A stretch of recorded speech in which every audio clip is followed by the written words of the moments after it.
Bozkurt from Sweden. He is a journalist, and he is also in charge of an organization to monitor freedom of expression in Turkey. It is one. I will start with this. It's one organization in the country which is rather difficult to grasp. I think that has been a problem not only for me but also for many others who are interested in Turkey, and that is the Fethullah Gülen movement. Why? How come that Fethullah Gülen movement has become so profile today? Why are so many different angles of the Turkish society upset about this organization, afraid of it? When you read their own program, you can't really understand what is that mysterious or difficult or dangerous with them. But as so many other things in Turkey, reality is difficult to grasp. It's so many different aspects, and nearly everybody has a silent, hidden agenda, and they are acting, they are trying to get the power. Power is the name of the game, you can say, nearly from all different parts in the society. And so now I would like to give the word to Abdullah.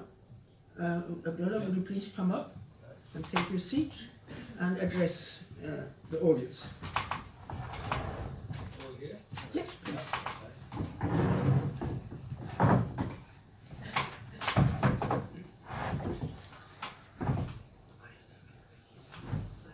Hello, everybody.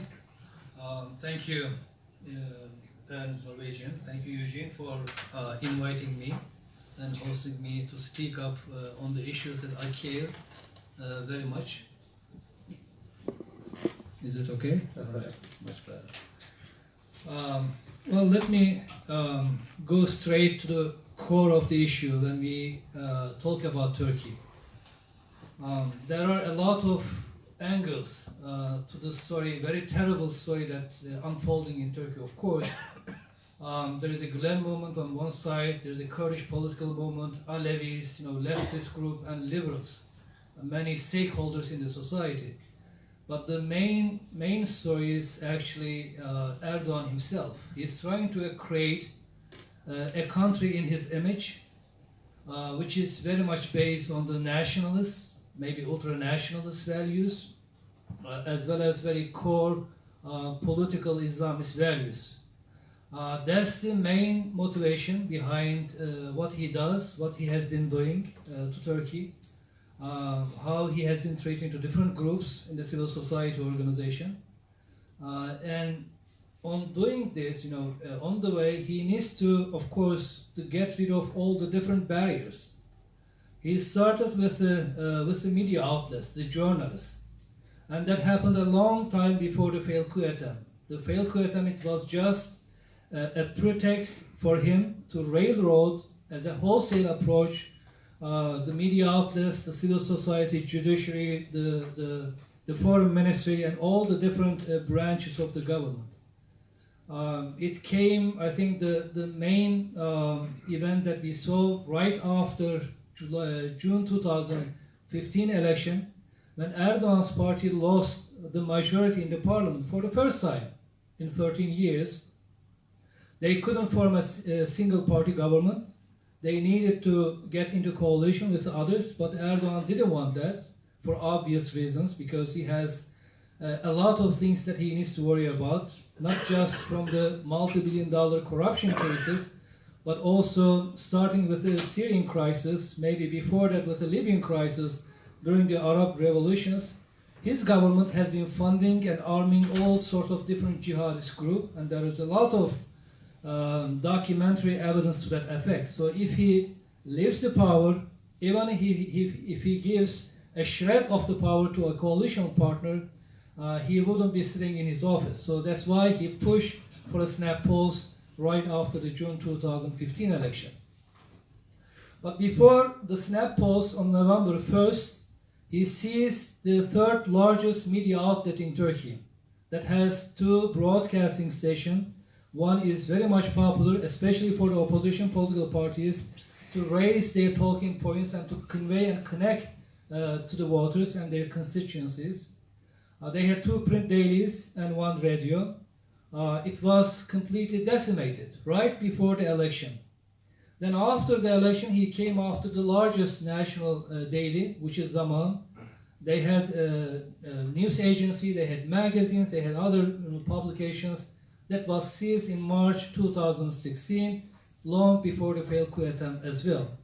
And the main reason for that, of course, is not just these critical newspapers or opposition newspapers.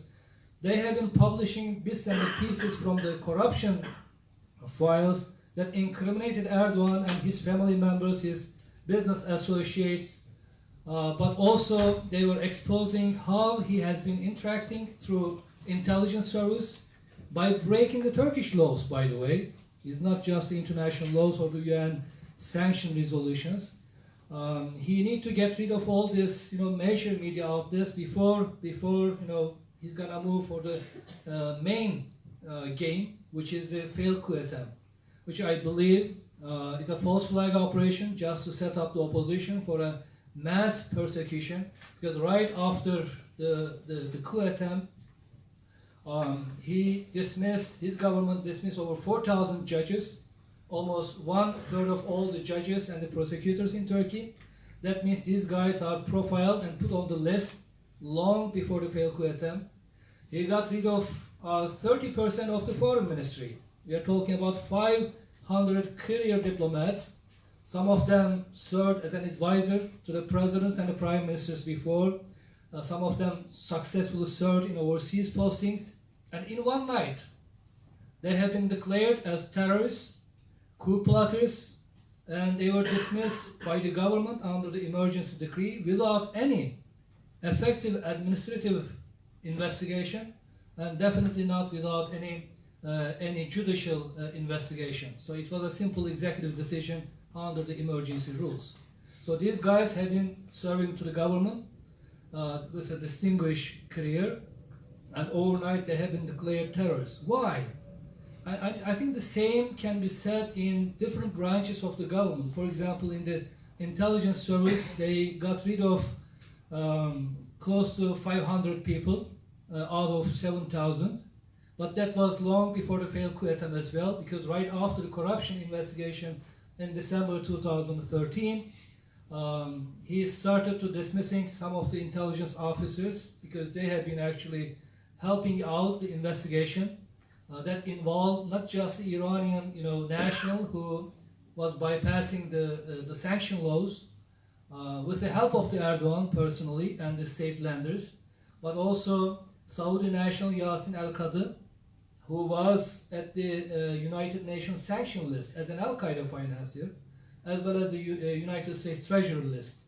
And they bring in this guy while it was totally illegal under the Turkish laws, as well as the UN sanction resolution, secretly through the airport, meeting with the Erdogan private bodyguards, coming into Turkey, talking to the intelligence chief, and doing other kind of businesses. So he didn't want all this expose to go to the court cases. That's why he dismissed all these judges and prosecutors and the main corruption file before the failed coup attempt in 2014. And that case later picked up by the US federal court, by the FBI prosecutors and US Justice Department. And the evidence pretty much solid. And they got convicted. The State Bank official, he got convicted. So that's the main story. I mean, he didn't want all this, dirty business and shady deals going on the sideline, breaking the Turkish laws as well as the international laws. He didn't want to get exposed. That's why he needed this pretext to completely wipe out all the media outlets, which seems to be critical, opposition, or independent. And 180 of them, right after the failed coup attempt in July 2016, they were shut down by a simple executive decision. Not only that, he came after the journalists after that. He locked up In our accounts, because we have been keeping track of their cases once we set up this organization in Stockholm, that was the main motivation for us as a journalist, because there were so many names unfortunately missed by the CPJ, Committee to Protect Journalists, or RSF, simply because they don't have enough manpower to look into the cases, and simply maybe another reason, the cases are overwhelming, they couldn't keep track of it. So we said we need to set up an NGO just to, document their cases. And as of today, 240 journalists and media workers are behind bars in Turkey. Some of them stayed in the jail for a long time without any formal charges.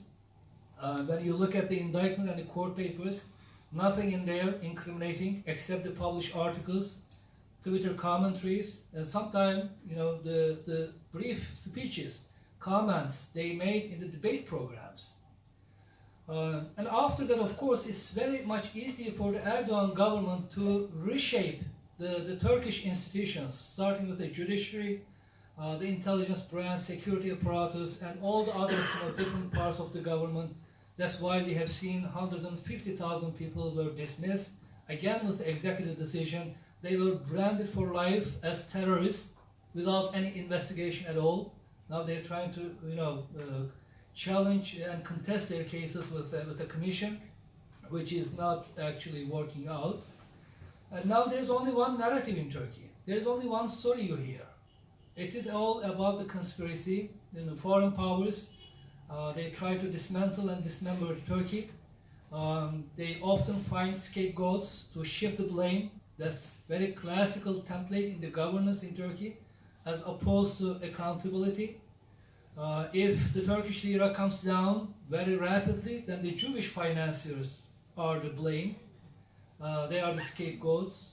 If something bad happening in Syria, then the Kurds.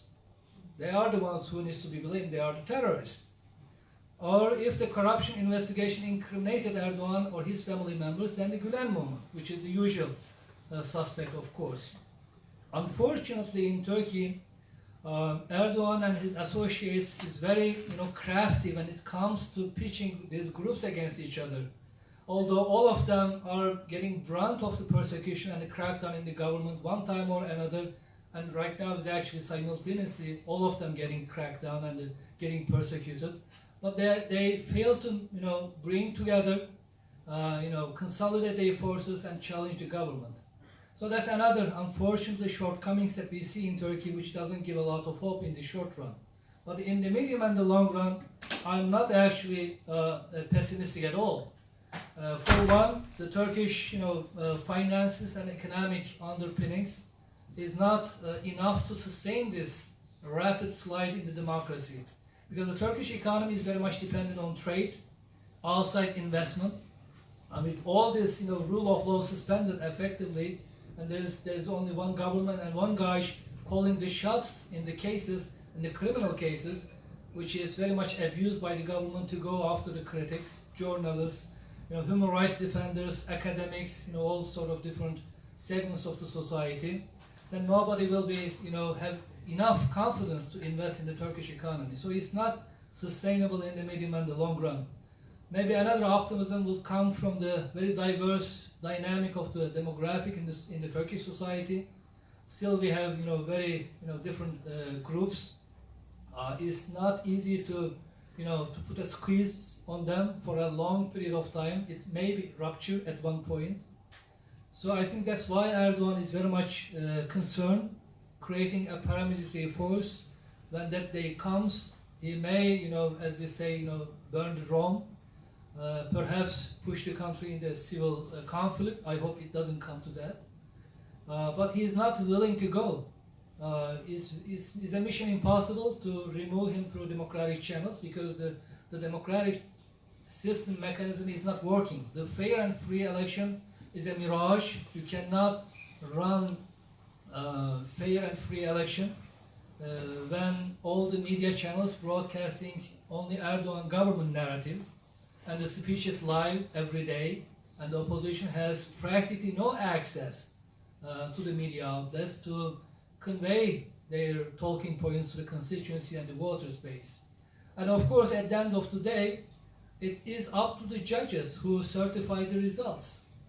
And when you see the senior members of the election commission, as well as the members of the top court, constitutional court, getting arrested on the trumped up terrorism charges and put in jail, then I don't think any sitting judge in Turkey will dare to challenge Erdogan's wishes.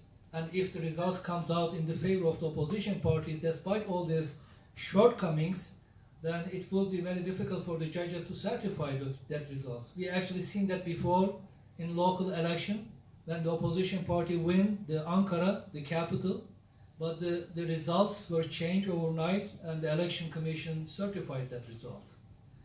So, I mean, it's a short story. Erdogan is creating a completely different Turkey in his own image, and for that he needed to get rid of all the opposition groups, critical and independent media. That includes Gülen movement, Kurdish political movement, Alevis, and the leftist group. They need to be under pressure. Maybe one last point, then I'll stop. Maybe we can have more interactive discussion. What happens in Turkey is quite a direct impact and has ramification beyond the Turkish borders, because the Erdogan government has been investing in these groups not only in Turkey and in the neighborhood of Turkey, but also beyond the Turkish borders, all the way to Europe, Asia, and even the United States and Latin America. They have been creating a proxies. So we see a Turkish government behaving a non-state actor, non-rational state actor, very much like we have seen in the Iranians, mullah regime played for a long time. They may be replicating the same. Not only Turkish groups, but also non-Turkish Muslim groups, they have been sponsoring, they have been funding, and hoping that they can create as a proxies and to mobilize when they need it. They run actually a couple of drills on that. When the Erdogan government feel the heat at home, they mobilize so many groups in different parts of the capital in Europe and the United States to show sort of support for Erdogan. But we know these were financed, bankrolled, and provided logistical support by the operatives of the Erdogan. And there's a lot of evidence and the documents to prove that. It was raised actually in the European Parliament. Asked the Turkish government to stop doing that, because this will actually undermining the integration policies of the host government and the breaking laws actually of the host government. But Erdogan, who doesn't see any exit, because if he gets out of the power, then he knows he's in trouble. He may be going to jail, so he's gonna stick to the power with everything he got. He doesn't care about the international law, because that's why he's trying to abduct. He actually kidnapped over 100 critics in different parts of the world, mostly countries with democratic problems, but even in the heart of the Europe. They tried to kidnap one in Switzerland. There is a very serious case launched by the Swiss prosecutors. They indicted two embassy officials. They have been working undercover as an intelligence officers. They tried to kidnap a guy who has been living in Switzerland for so many years. He's a Turkish background, is a Swiss national. And there are some other cases going on in different parts of Europe as well. So he doesn't care about breaking the international law either. We haven't seen Turkey behaving like this before at all. Even during the military era, when the military ran very successful coup and toppled the government, they were very careful in engaging with the world.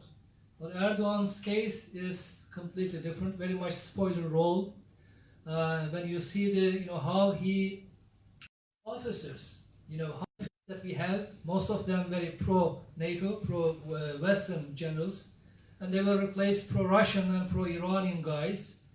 And in Air Force, for example, it's very difficult to find a pilot to fly F-16 now, because so many of them, they were dismissed. It's not easy to raise a pilot to fly very sophisticated F-16s. So it's not about Gülen, it's not about the Kurds, it's not about leftists or the liberals. It's about creating a completely new Turkey, and these guys are just the scapegoats and somebody to blame. With that, I will stop, then I can entertain the Q&A further. Thank you very much.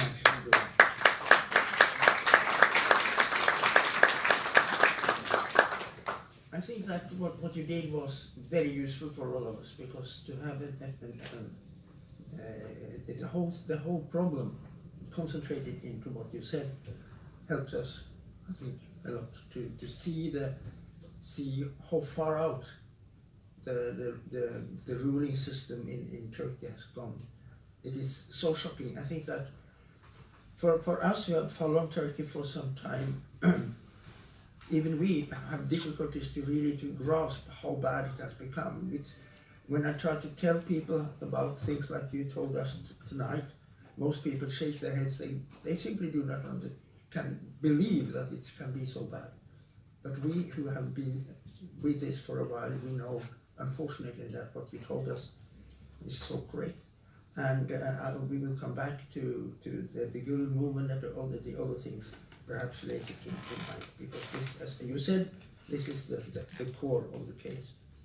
So please I want to give the floor to Seher Aydar, who is a member of the Solidarity for Kurdistan and also a deputy representative for the Rødt in the parliament in Oslo. Please take it.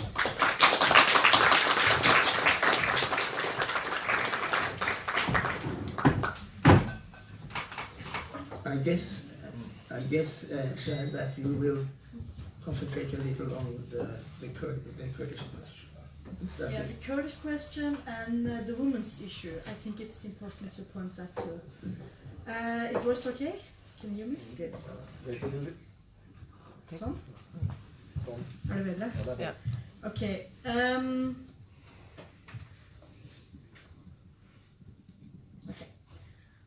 Over the 3 last years, President Erdogan have destroyed the already weak democratic institutions of the country. I think the character of the regime shows itself best in its oppression on the opposition. First and foremost, the Kurds and the HDP. Currently, more than 5,000 members of the HDP are in prison, including former co-chairs Selahattin Demirtas and Figen Yüksekdağ, and 59 elected Kurdish mayors. The HDP has not been the only target. Over 2,000 NGOs and 200 media outlets, many of them Kurdish, were banned. Journalists were jailed. About 80,000 people were arrested. Among those, in addition to deputies and mayors, is human rights activists, trade unionists, academics, and many other people who have nothing to do with the coup or terrorism.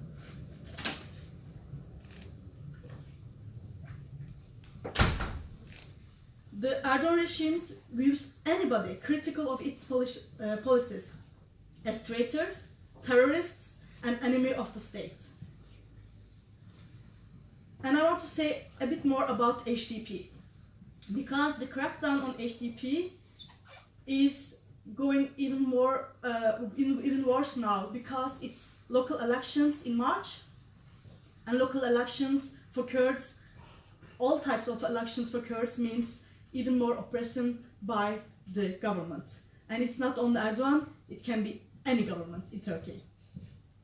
The HDP was ruling over 100 municipalities when the emergency rule was declared. The government replaced almost all elected mayors with so-called kayyums. Kayyums are governors appointed by the Turkish government. So you take those who are elected by the people away from their positions and just choose another not elected people and use them as mayors, or kayyum as we call them. And now, still 59 of the Kurdish mayors are in prison. President Erdogan recently said that if the HDP won the elections, he would appoint new kayyums again. And almost every day, there are tens of detentions and arrests against HDP members and democratic people who support the HDP. The solution of all these problems is to build a democratic society and equal society. And for that, you need peace, freedom for all people, and freedom of speech. All those people who stand with Erdogan when crimes against Kurds and other democratic people who are committed are responsible for their crimes. I'm saying that because the Gülenists stood with Erdogan before.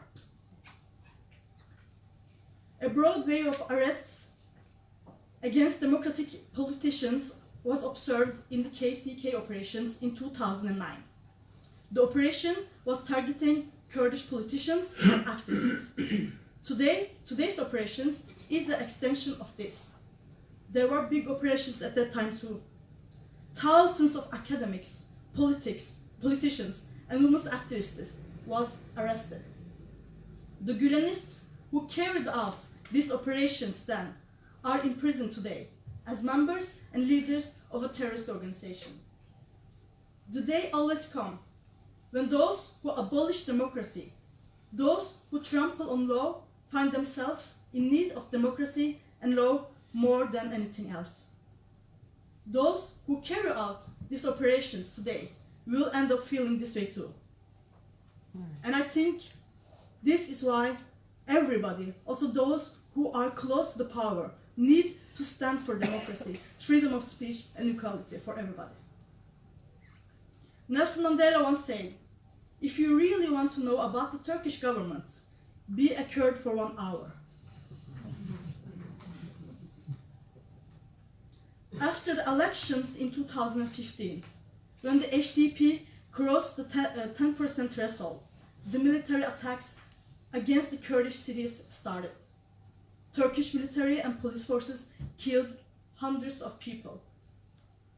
The United Nations have published a report listed a summary of killings, torture, rape, and widespread destructions of houses among many human rights abuses.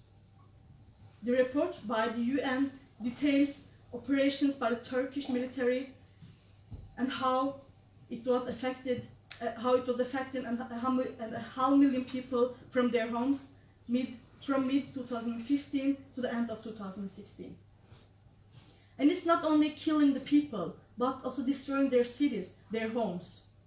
The 80,000-year-old Sur district in Diyarbakır is the biggest Kurdish city in Turkey, included in the World Heritage List by UNESCO, has been under systematic destruction by the Turkish government. Thousands of buildings were demolished, hundreds of historical buildings and monuments are destroyed, and tens of thousands of people are displaced from their houses. A lot of other Kurdish cities in Turkey were attacked, but I want to say something about Cizre. According to the Human Rights Association, almost 200 unarmed people were killed by the Turkish military, and their bodies were found in 3 basements. Many were burnt alive. This happened just after Turkish President Erdogan used Hitler as an example on how unitary state can work. According to the UN, Turkey refused to allow a UN team to conduct research in this area. This is the Turkish government. And maybe Nelson Mandela was right. If you want to know the Turkish government, go to Cizre, go to Sur, Gever, and Nisebin. If you want to know the Turkish government, visit a political prisoner and talk to journalists who are not able to do their job anymore. Because in Turkey, even working for peace can be illegal. A court has ruled that in case of the HDP's former co-chair Selahattin Demirtas, as well as Member of Parliament Seher Aydar, that brought charges related to the role they played in the peace and solution process. This decision is a clear sign of the government's politics, which are anti-peace and insist on war. Another example is when the Turkish Medical Association had a statement criticizing the war on Afrin. Afrin is in northern Syria. The statement was saying, "No to war, peace immediately, and war is a matter of public health." Members of the Turkish Medical Association's Central Council was detained because of that. It's the same case with the academics calling for peace. And as local elections in March is coming closer, President Erdogan once again puts forward pro-war and Middle East policies that he has used to win over nationalist voters. In December, Erdogan announced that an operation will begin towards the east of Euphrates in northern Syria, and immediately after this speech, he continued his election campaign by ordering the bombing of Sinjar, the hometown of Yazidis, and Mahmur refugee camp. And after the Turkish occupation, people in Afrin are still suffering. 200,000 people have had to leave to their homes, and hundreds of people lost their lives. Turkey is not targeting ISIS. They are attacking people who live in northern Syria, Arabs, Kurds, Yazidis, Christians, Assyrians, everybody who lives there. And those are people who have been fighting against ISIS for years.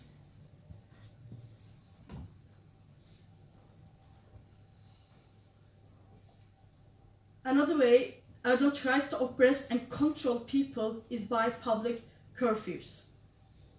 According to the information by the Human Rights Foundation of Turkey, between August 2015 until now, there have been over 300 officially confirmed curfews, most of them round the clock. It is estimated that almost 2 million people have been affected by these curfews. And it means that people are not able to walk outside to get food, medical help, go to school, go to work, see their family, or talk freely. Based on Human Rights Association of Turkey's research, more than 5,000 people, including children, were tortured in and outside custody in just 2017.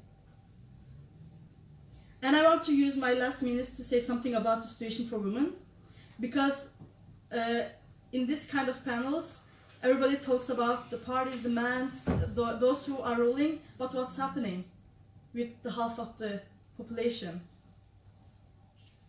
Male violence have killed more than 400 women in 2018.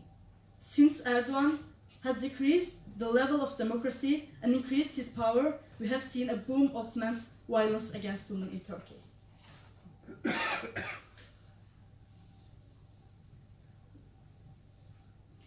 Women who wanted to stage protests in International Women's Day on 8th of March faced problems in many cities.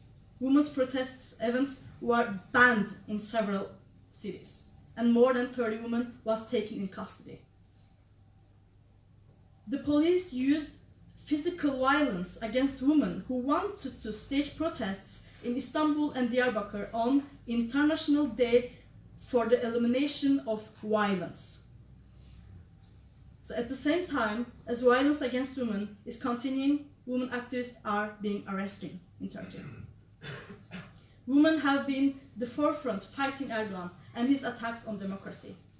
There is a straight line between authoritarian regimes and the intolerance of certain groups of people, such as Kurds, and the hatred of women. Erdogan does not see women as equal human beings and shows no understanding of the importance of women's individual choice. Women have more to win and more to lose in the struggle for democracy. This is why women are a great power of resistance and a big threat to Erdogan.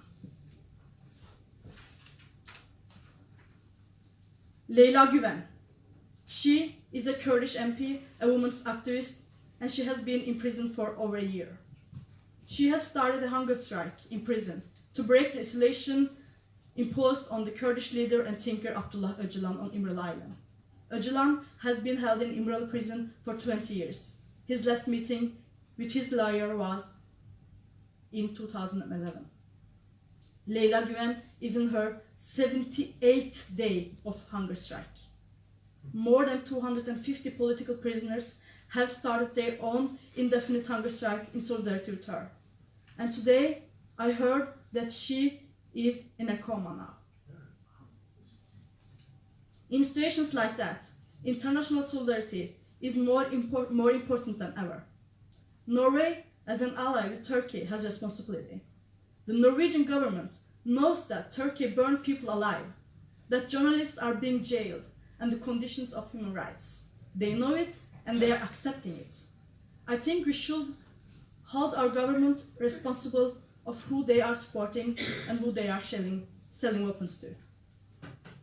And even though I am painting a dark picture of the situation in Turkey, remember that are democratic forces fighting for change.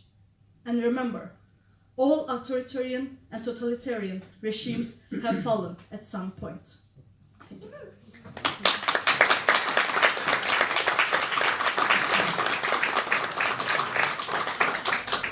Thank you so much, Seher. I mean, if you want to know how to be a Kurd, you just have to go to the eastern part of Anatolia to see the destruction, not only in Diyarbakir, but in so many smaller cities. We have been used to see the destruction in Syria. I can assure you that the destruction the Turkish army has delivered on the region in southeast is not very much better. It's whole cities in ruins, and the crimes are numerous. We heard about those people who were burned to death. We have proofs.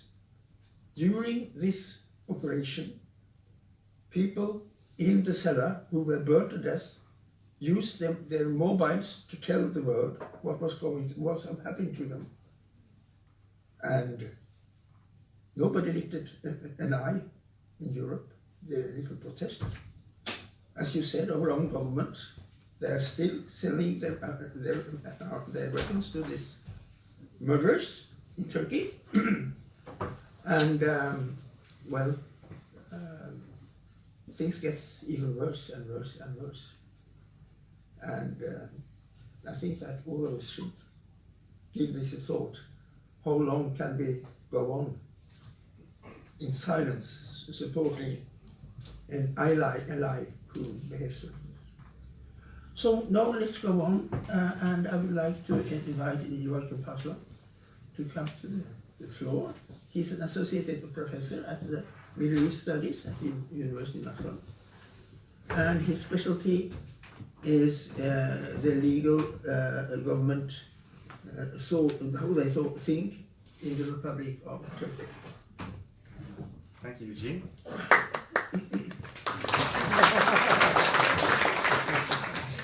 Okay, yeah, so I am not Turkish and I am not Kurdish, but I am, I suppose, an academic, and I study Turkey, so I think I'm kind of here as the academic alibi. So I'm not going to get completely up into the ivory tower, but maybe I'll just I'll go up to the first floor of the academic tower just to get a slightly wider perspective on things.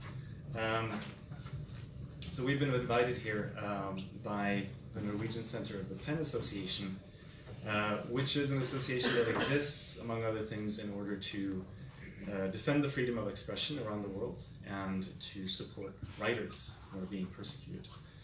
And I think we can all agree that these are worthy and important causes. In fact, I think they're so important that I can hardly think of anyone who would disagree that the freedom of expression is something that needs to be defended. And I think perhaps that this universality is at the same time both the strength of these principles, but also it can be a liability in certain contexts. Because like most rights, the freedom of expression doesn't just exist in a kind of vacuum. We can discuss it as a principle, as a rule, and the important function that it fulfills within the conceptual apparatus of liberal democracy. But these purely conceptual discussions don't take us very far. We all know that freedom of expression is violated quite often, in some countries especially. And we know that these violations are often justified by those who violate them as necessary measures in order to protect other basic rights, such as life and liberty. In other words, these violations are often justified as what we might call little mini states of emergency that are there to safeguard the rule of law. So all of this is really just to say that the freedom of expression doesn't exist in a kind of abstract sphere of principles, but in the real world, among humans with feelings, political allegiances, cultural and religious positionalities, and collective memories. And when this complex of factors is structured in such a way that those who invoke the freedom of speech, freedom of expression to defend themselves, are immediately accused of having the intention of curbing someone else's freedom of expression, it becomes very complicated for well-meaning rights defenders, such as ourselves, to intervene. Because in these cases, it can sometimes be difficult to say with certainty who is persecuted and who is persecuting. And those who are persecuted and oppressed now may in fact later become persecutors and oppressors. So, to Turkey, back down on the ground. Turkey has been a multi-party democracy since 1950, shortly after it became a member of the Council of Europe and a couple of years before it became a member of NATO. However, even before the first multi-party elections in 1950, during the interwar years and during the Second World War, the Turkish constitution already described Turkey as a parliamentary democracy, with independent courts, and it contained a long list of rights that every Turkish citizen should enjoy, very similar to the rights that were later incorporated into documents such as the European Convention of Human Rights, including, of course, the freedom of expression. That was there too, in the Constitution. Despite that, until 1950, most of the Turkish population was in reality excluded from the political process. And the public sphere was largely restricted to a very small, educated urban elite who all belonged to the Republican People's Party, and who developed some very controversial policies, such as secularizing public institutions, having the call to prayer performed in Turkish rather than in Arabic. And then, of course, there were even more dramatic things, such as the measures that these authorities took in order to pacifize parts of the Kurdish population and consolidate state control over provinces such as Dersim, where in some estimations up to 40,000 Kurds were killed between 1936 and 1937. So I'm tempted here now to quote Walter Benjamin, who wrote in his theses on history, and I quote, "The tradition of the oppressed teaches us that the state of emergency in which we live is not the exception but the rule. We must attain to a conception of history that accords with this insight," end quote. So who are these oppressed whose tradition Benjamin thinks we should take into account when writing history? For Benjamin, of course, it was the working class. In Turkey, organized labor was repressed early on, but there were also, roughly speaking, two other large groups. One was conservative Muslims, who felt that the single-party regime of the Republican People's Party stepped on their culture and beliefs, and the other was Kurds, to the extent that they refused to be assimilated into official Turkishness and submit to the authority of the Turkish state after 1923. So for these two groups, the freedom of expression that was written in the Constitution as a golden rule since 1924 wasn't really a rule at all. It was little more than words written on a piece of paper, which the so-called Kemalists, named after Mustafa Kemal Atatürk, used in order to legitimize their despotic rules. So in other words, even before multi-party democracy was introduced in Turkey in 1950, the authorities who claimed to be upholding the principles of democracy were in fact undermining it.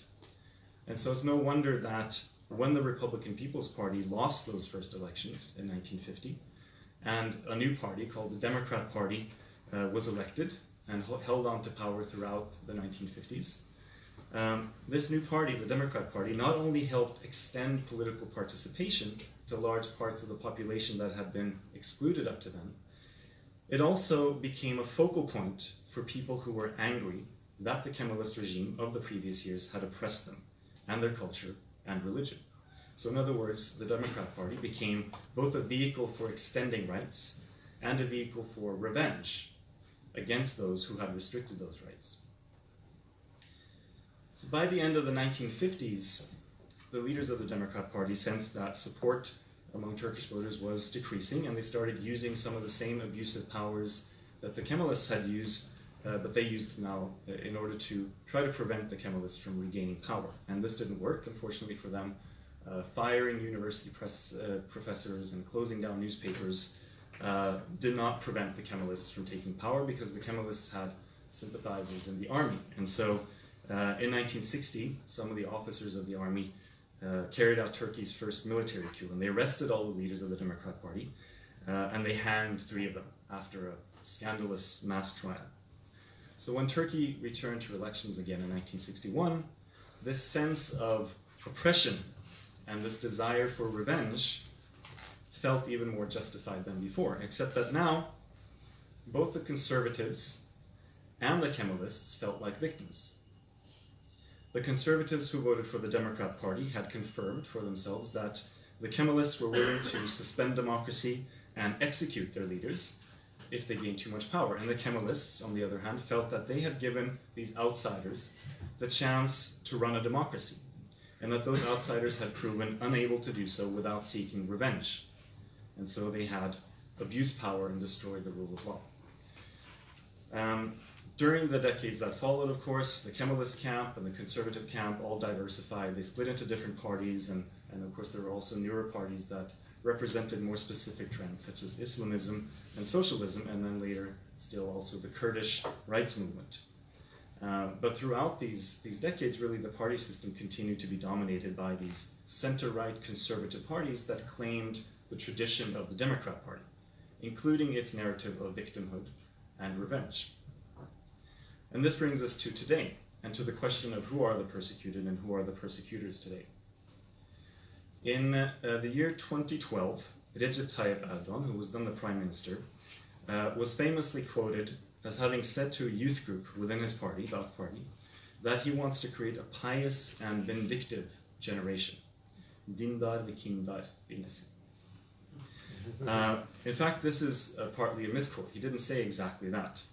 What he said was that he wants youth that are, quote, fighters for religion, for the heart, for the brain, for learning, for honor, for the home, for vindictiveness, and for revenge. This line was a quote from a poem by Necip Fazıl Kısakürek, who is known to be Erdogan's favorite poet. The poem was called, it's kind of a prose poem, it's called Address to the Youth, Gençliğe Hitabe. Kısakürek actually performed this poem in 1975 at a meeting of the National Turkish Student Union, which is kind of, at that point, it was a right-wing nationalist student union, where Erdogan was a student activist. So maybe he was present at the reading, I don't know. The poem that this line appears in is really a textbook example of the revenge narrative. It looks back to the glorious days of the Ottoman Empire, especially the early days of the Ottoman Empire. Then it starts lamenting the empire's final centuries, when its leaders fell under the sway of Western leaders and countries. And then it goes on to describe the last 50 years of Kemalist domination, which the poet Kısakürek says has destroyed even more than an occupying army could have destroyed. And then finally, it addresses the youth, who he says are standing on the threshold of a new era and who believe in God, not in stupid professors or socialists. They are fighters for religion, for honor, and for revenge. Since these student days, Erdogan rose to prominence within the Welfare Party, the Refah Partisi, and he became mayor of Istanbul in 1994. Thousands of suspected Islamists, another blow to the oppressed. That same year, Erdogan himself was imprisoned for 4 months, and Amnesty International adopted him as a prisoner of conscience and demanded that he be released. What followed Erdogan's release from prison is a remarkable story of self-reinvention.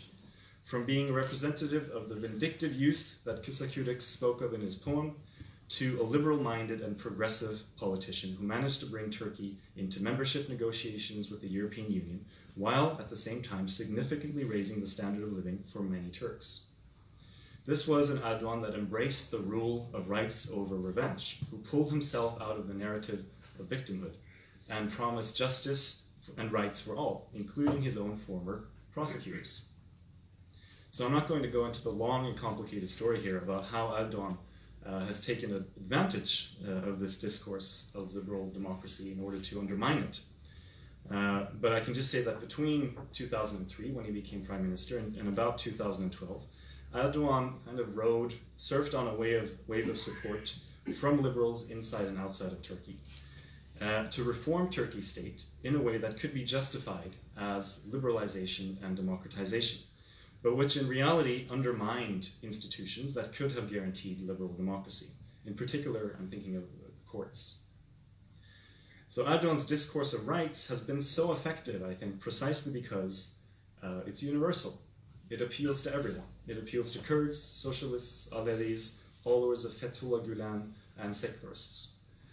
And meanwhile, Erdogan has, partly through his own clique, and partly helped by followers of Fethullah Gülen, gradually gathered up the reins of the state into his own hands. And in the process, he's produced new generations of oppressed, in Benjamin's sense, people for whom the rule of law has been experienced as a continuous state of emergency. In particular, thousands of leftist and Kurdish youth who have been charged with terrorism on spurious charges. For the rest, once the relationship between Erdogan and Gülen began collapsing around 2010, 11, 12, it was too late to hold Erdogan to his word.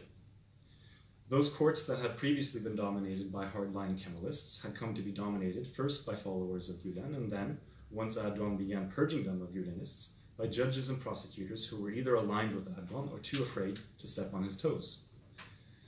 And today, I think, after the failed coup attempt in 2016, this tendency is even clearer. I don't think that the judge who sentenced Ahmet Altan and Mehmet Altan to life in prison really believes that these two brothers were sending subliminal messages through the TV in order to make people rise up against the government. And I also don't think that the prosecutors who are asking for prison sentences for the professors and other academics because they signed a petition calling for an end of warfare in the southeast of Turkey really believes that these academics are terrorists. I think these judges and prosecutors are not in good faith applying rules, and they're not in good faith trying to uphold anyone's rights. They're acting on behalf of a political movement that wants revenge, and whose leaders are afraid that if they stop trying to seek revenge, they will in turn become the next victims. Today, I think it's obvious that Erdogan belongs to Kısakürek's vindictive generation, which instead of fighting for rights for all, sees itself as a victim and fights for revenge. He's gone from being Amnesty's prisoner of conscience to imprisoning the chair of Amnesty International in Turkey. He describes himself as the heir of Adnan Menderes, the leader of the Democratic Party of the 1950s, who was hanged after the 1960 military coup.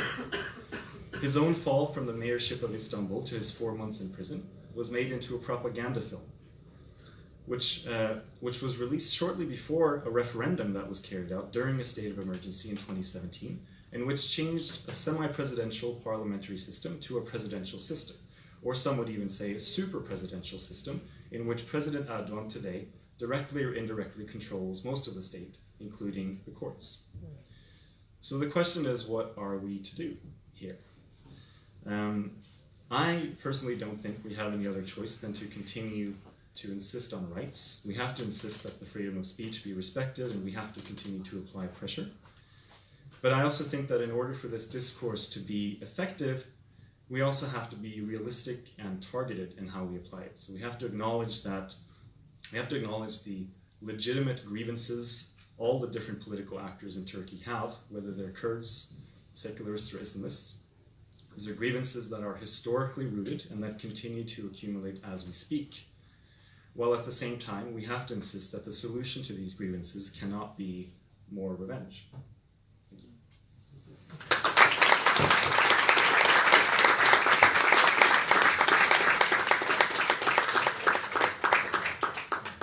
Thank you so much, Joakim, for your intervention.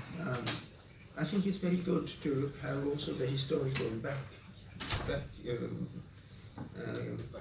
cover of the situation in Turkey today. You talked about revenge. I think that revenge has been something which has been causing Turkey for generations. Most people have a reason to ask for revenge. Different reasons, but all the same, it's revenge which is in their mind. What Erdogan has also accomplished during his last, let's say,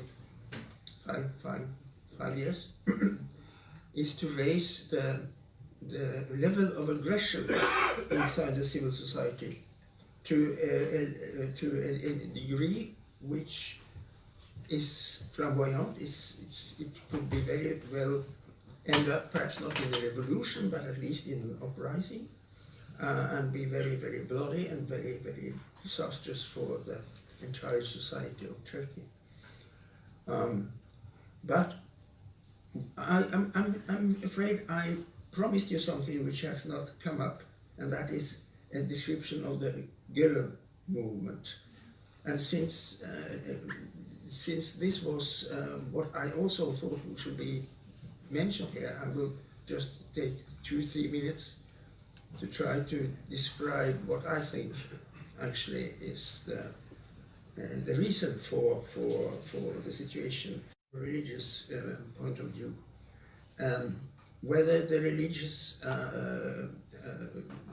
religion is a goal in itself or just a mean to get power is another question. But it was obvious that what Fethullah Gülen started and has so successfully accomplished is an international movement. It's not only a Turkish movement. He has his schools, he has his agents, he has his newspapers and so forth, and cultural institutes in many, many countries, including Norway. And what he intended from the start, I think, was to find a new way for the Muslims to become efficient in a modern society. And to get that, he was very liberal. As some of you perhaps know, it was for a very long time a hijab ban in Turkey. Young girls were not allowed to attend universities if they had hijabs. This was we should think that this was something which Gülen would approve. I mean, to oppose this, but he didn't. He said that the hijab is just a little detail. We have to go for the most important things here. And he created actually, for years, a class in Turkey of educated young people.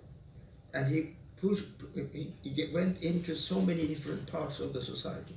The militaries, the police, the judiciary, the medical world, and so forth and so forth.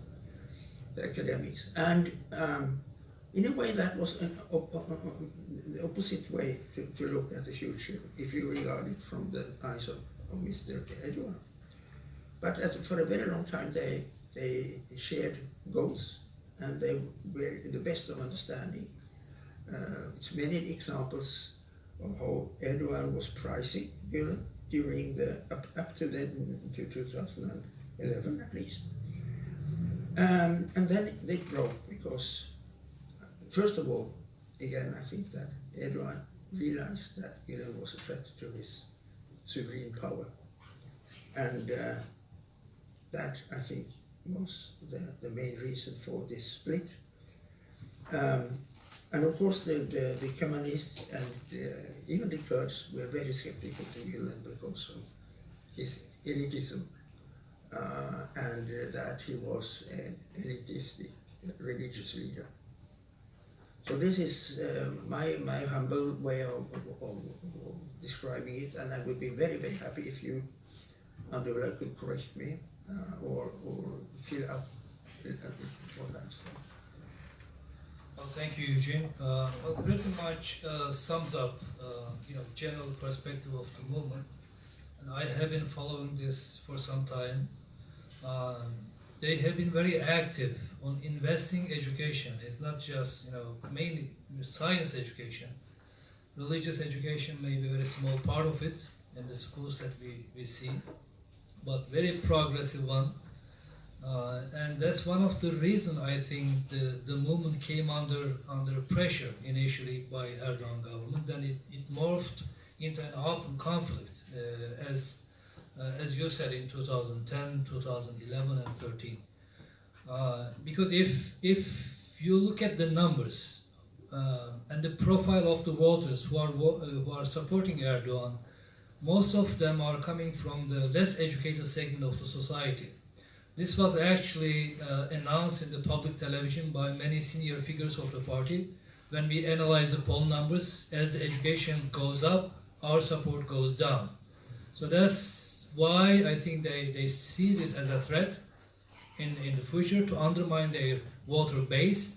That's why they came after academia, and they shut down thousands of the schools, not just the schools that were operated by business people affiliated with the Gülen, but also others, and thousands of the associations. So that's one of the main, I think, the aspect of the characteristics of the movement. Another one that often gets missed out is Gülen orchestrated a movement in 90s, I remember. Maybe you were there at the time. He was reaching out to different segments of the society. He was meeting with the liberals, with the Kemalists, with anybody he can find personally, trying to forge a common ground. Because he said in publicly in many speeches, one of the main problem that we see Turkey now and we saw Turkey back then is the fragmentation in the society. And Erdogan is very cleverly actually deepening and expanding that fragmentation. They're pitting groups against each other. So he was reaching out, he was building across blocks. One of the latest projects in the movement, I was in Ankara at the time, I know, they're trying to build Alevi and Sunni joint compound. Both Alevis and the Sunnis can come together. They can pray separately in different buildings, but in the same compound, but they can share the meal. And the government shut down that project. Because Erdogan needs the division and the fragmentation. That's why he was coming after the movement. Not just among the groups of the Turkish society, but also Muslims and the non-Muslims, beyond the Turkish borders. And Erdogan said it very openly when he visited Pakistan in parliament. He said there cannot be any dialogue, interfaith dialogue, between Christianity and Islam. And the Gülen has been saying opposite for decades. And he has been actually not saying, but also fleshing out, putting in the policy and the practice in many parts of the world quite successfully. Of course, at the end of the day, at the core is a conservative movement, and is very much threat to the voter base for Erdogan, so he needed to get rid of that barrier. That's why he came after the movement. Then all the others fell in the line. If you go after the big dog, then others, will follow. And that's the main characteristics of the movement. When I see this, accusation that Gülenist judges, prosecutors did this and that. Yes, there may be some judges and the prosecutors because they have been running best schools in Turkey, and these students, when they graduate, they enter the public service as they have right to be there. Some of them may be judges and the prosecutor, but at the end of the day, the accountability lies with the political authority. If you don't change the legislative framework, for example, while you are negotiating with the peace process with the PKK, with the Kurds, then of course these guys, whether they're Gülenists, Kemalists, liberals, it doesn't matter. They need to act on that. And Erdogan made a huge mistake. And the Kurds were saying that all along, we need this framework, the legislative framework in the parliament, so we can negotiate. They didn't do that until too late. Then of course, it was all tactical for Erdogan, the initiative in 2009 and 2011, when he saw the Kurds actually moving away from his party, because it was, in his mind, he thought that he can appeal the Kurds away from the Kurdish party more into his own party, but the opposite happened. So he dumped the process in 2009, 2011. Now there are rumors, of course, again, he may launch, but there's no credibility. I mean, it's all tactical. He's supporting the Hezbollah, more conservative Kurds against, others. So that's the main game. If he doesn't get out of it personally or politically, then he just dump it. The national interest of Turkey, the country's interest doesn't matter. So that's another problem I think we are facing. Because for Turkey observers outside of Turkey especially, it's very difficult to make a sense of the foreign policy of Turkey. Why? Because Erdogan uses the foreign policy for his own personal and political party interest, not for the national interest. That's why it doesn't make any sense why we are pivoting away from the NATO alliance, why we are forging alliance with Iran, when Iran is trying to undermine all the underpinnings of the Turkish, Turkish state. We are not joining with the sanction regime. We are not joining with the opposition movement in Venezuela today. I mean, you can add all this up. So but personally, he's benefiting out of it because he can create a leverage. He can negotiate. He can, sustain the power. That's the main, I think, story here. Yeah. Thank you very much. Thank you very much.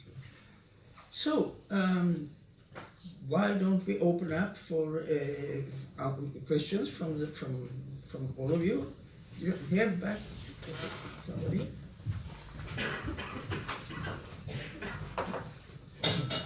Thank you. It's not really a question, but a comment. My name is Özlem Gökar. I'm from Turkey. I live in Norway and I'm a lawyer. It's true that the Gülen movement did indeed create a highly educated class of followers who are actually very good at PR work and are very actively selling this education story internationally. So at that point, I totally agree with Seher's observation. If you would like an alternative view on the Gülen movement, there's this wonderful report from 2009, an academic report, among others, prepared by Binnaz Toprak, who is a very high-profile political scientist and a politician as well. The report, the subject is not the Gülen movement, but it's about social pressure in Turkey in small towns and neighborhoods. And while conducting this study, again and again, they run into this one theme of the Gülen movement, how the Gülen movement keeps exerting pressure, and without being part of it, it's very difficult to do business in great parts of Turkey.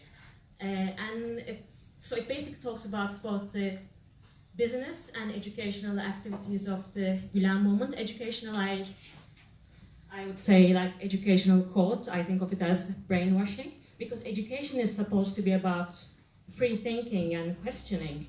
It's not the sort of education that you in Norway would see or perceive as education. It's not like education in Norwegian sense, but it talks very well about how students, how kids from unprivileged, like bright kids from unprivileged backgrounds are recruited by the Gülen movement, and that's what religious sects do, and how much religious pressure is placed on them. So this was, I think, commissioned by Open Society Institute.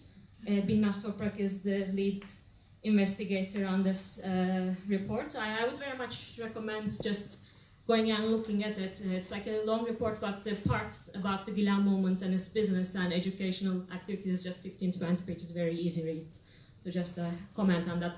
Since we wanted to, I just wanted to give an alternative view on the Gülen movement. Thank you. You want to comment it? Well, this is, nothing to comment. Basically, this is the basic myth floating around all over. You just need to look at the numbers and how they have been successfully operating, not only in Turkey but outside of Turkey. I have visited so many of them, even one in Afghanistan, which was shut down by with the pressure of the Erdogan government. I was quite amazed how they managed to pull out within very few years so many international awards.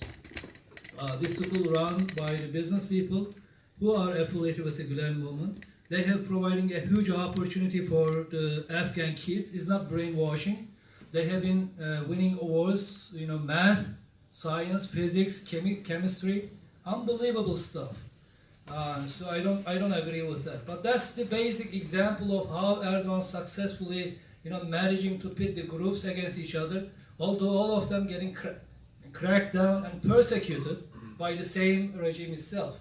I think we need to stop doing that, and we need to consolidate our power and attack one man who is actually destroying all the institutions of the democracy in Turkey. And it's not just Turkey, it's a ramification beyond the Turkish borders. Yeah, may I say one thing here? I think that is one of the major weaknesses seen from the opposition's point of view in Turkey, and has been so for as long as I've been occupied with Turkey. It's very difficult for the different organizations, different political fractions and parties to cooperate. They're going on, even if they are more or less defeated by Mr. Erdogan and his party, they are still going on, mistrusting each other and fighting each other and just supporting themselves. Do not work for the others. And that is a weakness. Unfortunately, it's something you can witness in many countries, actually, especially from the leftists. The fractioning is the main occupation many times, but in Turkey it goes to the extreme, in my opinion. And it's very difficult to find when you have, for instance, seminars or any discussions, that somebody from another fraction comes to be in solidarity, take part in this. They are always addressing themselves. Yes. Just a little comment on that. I think a lot of democratic forces in Turkey are more and more coming together. And we saw that with the HDP, but not only the HDP, in the women's movements and the LGBT movement, they are coming together more and more. But the question of Gülenists, as Özlem took up here, is not the same, because the Gülenists stood with Erdogan for a really long time and oppressed the same people, the democratic forces, with Erdogan. And then we have to discuss it and we have to question it. And to question it is not to make fractions, it's to asking, are you, because I really like the critics you have on Erdogan, I agree on that, but are you standing for democracy now for everybody, or is that just only when you are outside the power yourself? And I think it's a legitimate question. Let me just quick response to that. I'm running an NGO in Stockholm for the last 2 years. We have been profiling all the jailed journalists. We have no different treatment when it comes to the Kurdish journalists, Alevi journalists, leftists. It doesn't matter. As long as they are journalists, they are deserved to be on the list, on the crackdown on the journalists or the jailed journalists. So yes, I am standing, I'm not speaking for the Gülen movement. I'm a journalist, but my organization is pretty much clear on that. But I mean, when it comes to the supporting the government, at the time, I think many of the actors, liberal groups, leftist groups, European Union, Americans, everybody is on the board in the first and the second term of Erdogan government, because they were very progressive, everybody pinning hopes on them, and hopefully they may deliver moderate Islamist government. And they were supporting, and the Gülen movement is only one part of the equation. So just focusing on this group, why you guys support Erdogan for some time, yes, they made a mistake, but I think many of them made a mistake. Look at the European Union progress reports. They were saying the same thing. Americans, they were accepting the guy in the White House even when he wasn't the prime minister, he was just chairman of the party. Liberal groups, because the party was sort of umbrella group, everybody was pinning the hope. I think our academic colleague made it very clear. He was coming from the political Islamist background. He was pretty much opposed to the European Union at the time, even from the 70s. We all know that. But we thought, personally, I thought at the time, there was countervailing measures within the party. There were different factions. They may balance each other out. They may have Islamist agenda, but he couldn't put into practice. We thought that. Everybody thought that. My liberal friends, many of them. But eventually, gradually, they were marginalized, they were isolated and dismissed from the party. And he was consolidated all the powers in his own political party. Then the real Erdogan came out. Maybe he was same Erdogan all along.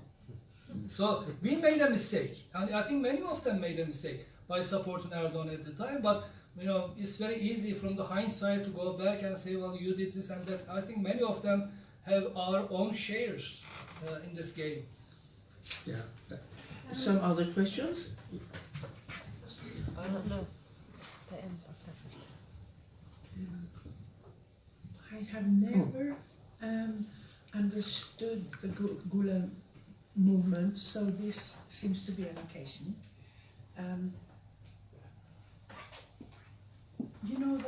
The Muslim Brotherhood, they were in Egypt, they want education and benefits for the poor, but they put schools and hospitals inside mosques.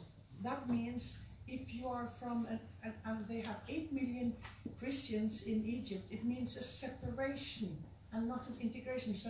So when he is educating, is it with this specific Muslim, you have to be a Muslim? Is he offering education for others or only for Muslims? Does it have this non-secular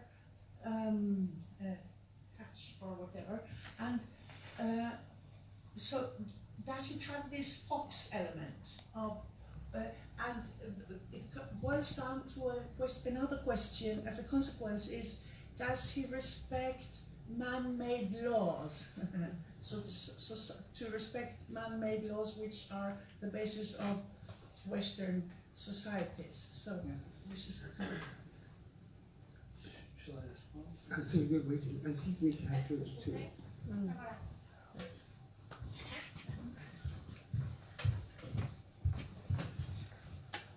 So good evening. My name is Orhan. Actually, I'm from Turkey. Well, I left Turkey when I just graduated from Turkey. It was around 1999. So when I graduated from the Ankara University, after that I've been working in that schools for many years. Just 1 month ago I applied for the asylum here, coming within Norway with fake visa from the Pakistan. Actually, I served in Uzbekistan, in India, and in Pakistan for many years in that schools. And then I just want you to also, there are many writers are here. In Afghanistan, in Pakistan, there are huge institutions which we really work for them. And then we really, around 11,000 students were there. And then many parents were there. And then they were all the private schools. And then the private schools equate only by the parents or students. In that much successful schools, these guys, they just handed over from us, and we had to leave the country in 2-3 days. So I just wonder that, is there any writers in Norway, which we are thinking about Norway is one of the best modern countries in the world, say about these things, in Afghanistan or in Pakistan. Okay, people, they work there 30 years. We're not brainwashing there. If somebody wants to brainwash, let them to go to that places. Okay, if they want to go to brainwash, go to the Afghanistan, work there, or in Pakistan, go work there. Huge institution with it, and hard working in that places. And then now, is at least from the modern society, from the Europe or from other countries, there has to be some support that okay, these guys are doing there something. So I just wonder that okay, is there anyone who's something writing on the TVs or on the newspapers that okay, so that kind of things are happening in other world of the world? Okay, just question. Anybody else? Yes. The two sisters. Yeah, my name is Milas. I've been working and living in Turkey for 3 years as a journalist and going in depth very much on Erdogan. I think it's very interesting to hear you all. It's clear that his only strategy, as I can see, is divide, rule, and conquer. And after the coup attempt, or one could say that the purge after the coup attempt is even worse than a coup, and he is now in total control, and with groups pitted against each other. Also, I think it's clear that the Gulen movement is a different kettle of fish, as the English would say. It did cooperate with Gulen, with Erdogan, but it also had its own agenda. And they've been decimated in Turkey. But I think, Abdullah, you should answer us a little bit about what is the agenda of the Gulen movement. We can all agree Erdogan is basically, he's a dictator. He's a dictator by democratic means. But what is the goal of the Gulen movement now? Because you've been chased out of Turkey or chased into hiding, purged from your jobs, imprisoned. But you are here, you are in Stockholm, you are still represented many places. Your position in the US, it has not been that much weakened. And it's a legitimate question to ask what your agenda is, not only for Turkey, but what are you trying to achieve elsewhere, in Norway, in Sweden, in the US, and your colleague from Pakistan and Afghanistan. Some countries Erdogan can manage to crack down on you indirectly, but there are many places where you are not being cracked down. And what are you trying to achieve here?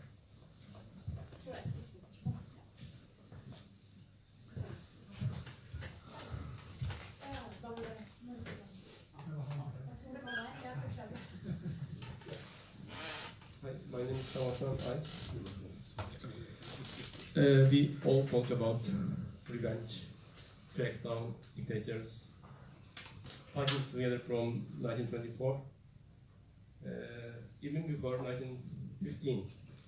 My father's grandfather been driven from Konya with our family to Anatolia to Mardin, all been killed. One survived, and he was the grandchildren of the Armenian. My family whole is Kurdish. My relative in Kurdistan, Turkish Kurdistan. I have been in Norway for 15 years. I get in the school because of Gulen movement. I'm a biologist, actually. If you think how biology could combine with religion, it's a hard question. I found this answer from Gulen, from myself. But with all these revenge fightings, you can blame also Jagland, by the way, because he thought he could give the Nobel Peace Prize to Tayyip Erdogan. Check 2011, Nobel Peace Prize Center, how big pictures of him was hanging out there. So, how we could build a social compromise in Turkey and stop fight each other? Two of my sisters are being prosecuted because of the Gulenists. The other family is Erdoganist. My lots of cousins are Kurdish activists. So how we can come together without revenge? If you ask me from the Gulen side, I have heard from him every week from 2016. He says, stop going after the revenge. So, especially to the Kurdish part, how we could have this social compromise? Because my suffering from this, my kids will suffer from this. Are they Norwegian, Kurdish, religious? What are they? And should we fight more and more? Should we continue to fight each other? Thank you very much.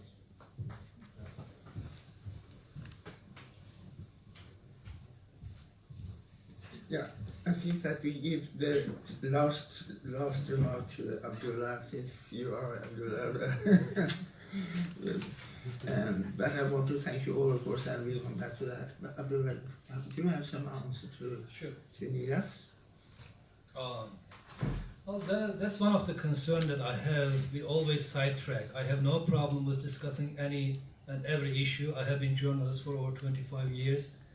I have no problem in discussing Gülen movement or any other issue for that matter. But the main issue, as I have been trying to emphasize since from the beginning, the crackdown, the real actor is Erdogan government itself. We need to focus our spotlight there.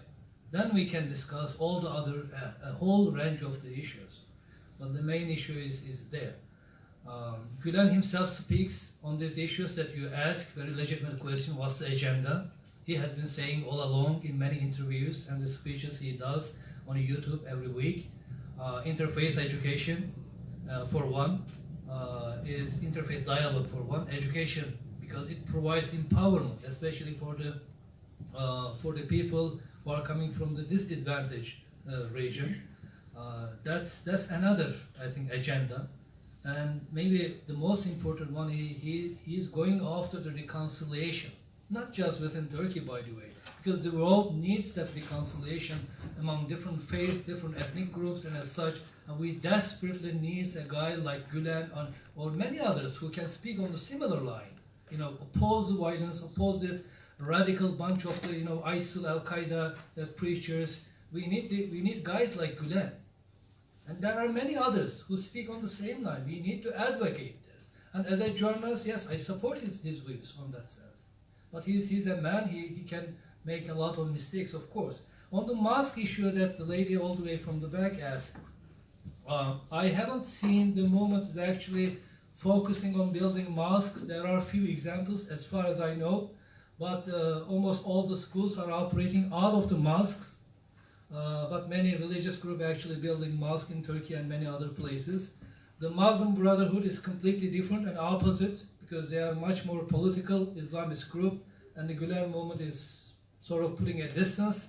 It's quite ironic actually today the Brotherhood movement is very much supportive of Erdogan, and they're calling the members of the Gülen movement as infidels, is non-Muslims. So that's how far they're falling apart with each other. On man-made laws, I think the teacher is over here. You came from Pakistan, right? Yeah. You answered that. In every country, they have different education laws. They have different systems, and they operate within the boundaries of those laws. Otherwise, they will be shut down, of course. So it varies from country to another. It has nothing to do with the Sharia law at all. It's basically teaching the kids science, math, physics, chemistry, and others. So I think I covered all. Thank you very much.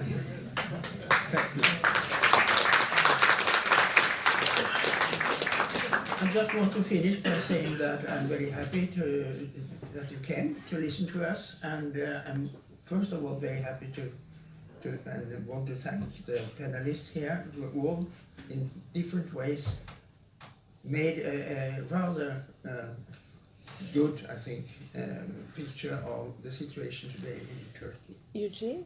Yes. Maybe Joakim and Seher could also say some finishing Of words. course. I think they are just bursting from... Sorry. Shall I say something? Okay, so some finishing words. I think that during the initial presentations, somewhat to my own surprise, I found that I actually agreed with most of what Abdullah Bozkurt said. There were certain points I disagreed with, maybe certain crucial points. I obviously, and I think probably also said, have a somewhat less rosy view of the Gülen movement as a political force, at least. And I also don't quite agree that the coup attempt in 2016 was a false flag operation, but I'm agnostic with regard to certain aspects of that coup attempt. But I think the bigger, really more important issues are issues to do with this question that we had from the biologist, I forget your name, about how do we create reconciliation? How do we bring that about? And here again, I agree with Abdullah to the extent that when he says that you know, Erdogan is kind of a master manipulator. I mean, he really is. He's very good at taking advantage of divisions in society, playing parties and people up against each other and so on. But he does that, and he's able to do that because these divisions exist. They actually do exist in society. There are groups that have real grievances against each other, not just against Erdogan, but also against each other. And this is why he's able to do that, right? This is why, for example, he's able now very deftly to emphasize the issue of the PYD, YPJ in northern Syria. He does that partly because he knows that by doing that, he's playing a game that every single other political party in Turkey is going to support him on, except for one, the HDP, most of whose members are in jail right now. Right? So again, I mean, he's a good manipulator, but he knows how to play existing real grievances and divisions in society. And then just one last point about Abdullah also said that he is somewhat optimistic, at least in the longer run. Yeah, medium to long run. Yeah. I am personally. I'm a little bit less optimistic in the medium run. I'm willing to think that maybe, you know, yes, I mean every regime comes to an end, and this one will too. But of course, as John Maynard Keynes famously said, in the long run, we're all dead. But I think if there's some place we should be looking for signs of optimism, then I think it's what Seher Aydar said. I think we have to be looking at really the existing grassroots initiatives that exist in Turkey now and outside of Turkey that really are focused on reconciliation. They really are focused on rights. I guess that's it for me. Yeah, I agree, of course. And I'm not going to say so much more because I agree in everything you said right now, I think. And just to the last question, I think the first thing that we need in Turkey is peace, because it's not peace there right now. First peace, then you can reach democracy, and then you can solve the problems. Because without peace, you can't solve any problem in Turkey. So I think we just need to support these democratic forces fighting right now. Is the solution, and I think we will win. Maybe it's long term, maybe it's short term, I don't know, but it's going to happen, and I hope we can see that, because I want to visit Turkey.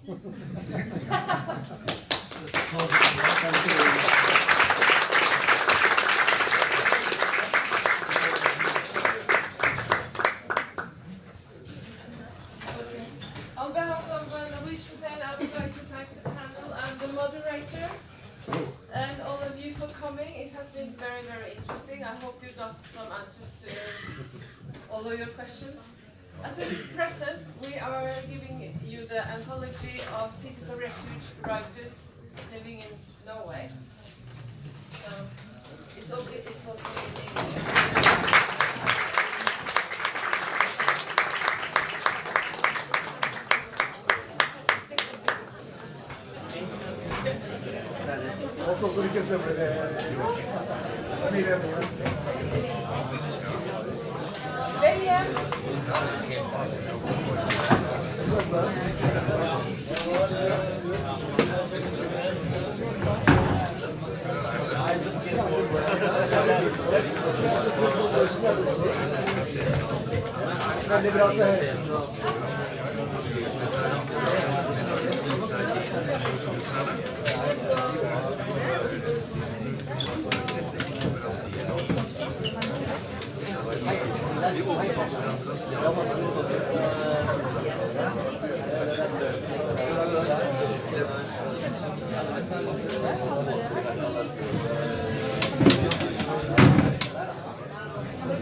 Du filmer ennå. Ja.